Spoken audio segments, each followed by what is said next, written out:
So I had a conversation with a friend of mine a couple of months ago, a girlfriend of mine, and we were talking about the traits, the classical traits of women and how we know them to be today. Things like anxious attachment, conniving, jealousy, envy, this desire to be chosen by a man. These are not by mistake. This is not just a random coincidence, a phenomenon. And women, if you incarnate as a woman on planet Earth, you are tied to a collective conscience, a collective identity, shared experiences through the collective memory bank, so to speak, through your cells, intergenerationally, culturally. Of course, so much of our psychology and our psychological conditions are learned behaviors, if not from this lifetime, past lives. And if you don't jive with the past life thing or multiple lives thing, epigenetics might be your friend in this case, because either way, they're saying the same thing. So I just wanted to go back to a couple of traits that I've identified having in this lifetime, which is a sort of anxious attachment and the desire to be chosen. So let's start with the anxious attachment first. How unnatural it is to feel anxiously attached.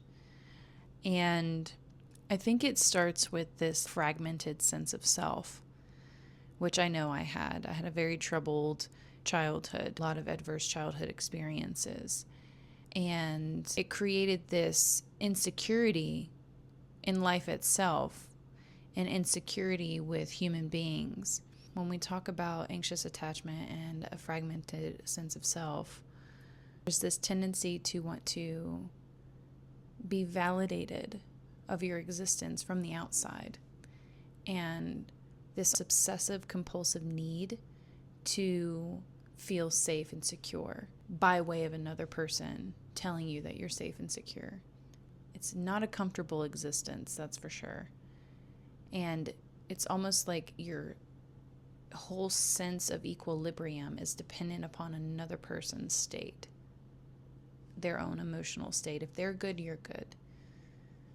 If they've pulled away and are not engaging with you, you're feeling some type of way about that, you know?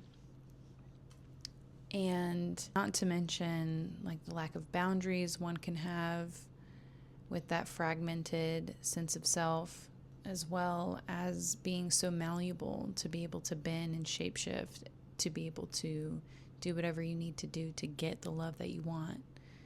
It's kind of like an addict when you really think about it at its most exaggerated form, because you've now looked at life and look at people in your life as a means to an end. Even though you're highly empathetic, you're not sociopathic, you don't have antisocial personality disorder, but you're almost like the polarity of those beings, but you're still using people as a way to fill your own void.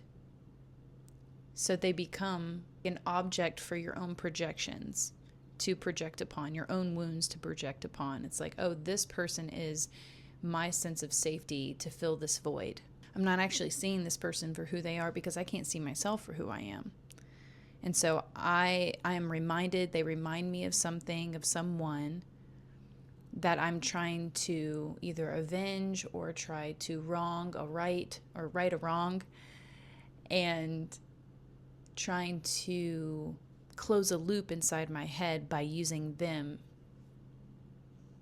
to do so, instead of becoming my own individualized person and having a sense of self that is stronger and more grounded and whole, which takes inner work and takes self-reflection. It takes skills of learning how to regulate your nervous system and having impulse control. I was really impulsive. It's like I had this compulsive need to want to reach out. I had this compulsive need to try to make the feeling go away. So I would cross boundaries to make sure that I was feeling okay. It didn't matter the other person's boundaries. It didn't matter how they felt. I needed to feel okay.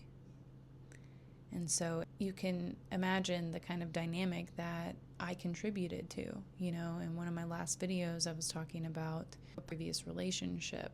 There's so much there, but it's like the whole point, I think, of that relationship was karma with myself and what I needed to see and what I was attracting, what I was holding space for, what I was validating about my own self, my own sense of self-worth, which was really, really low.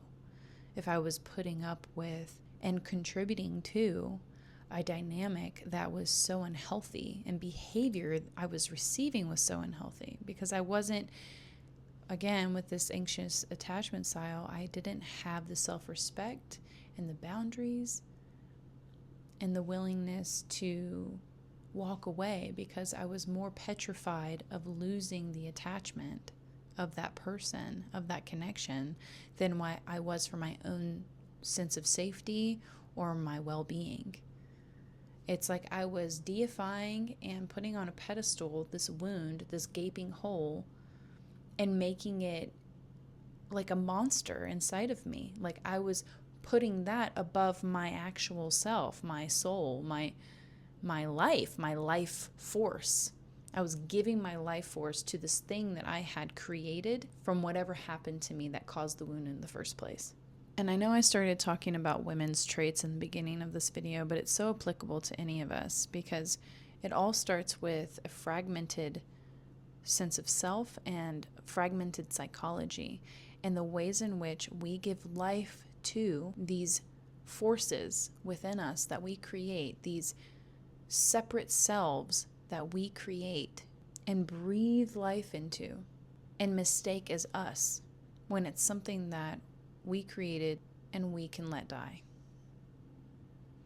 And so in my own journey, I'm having to continuously come back to myself and realize the things that I've taken on, that I've accepted, and ask why. Why is this such?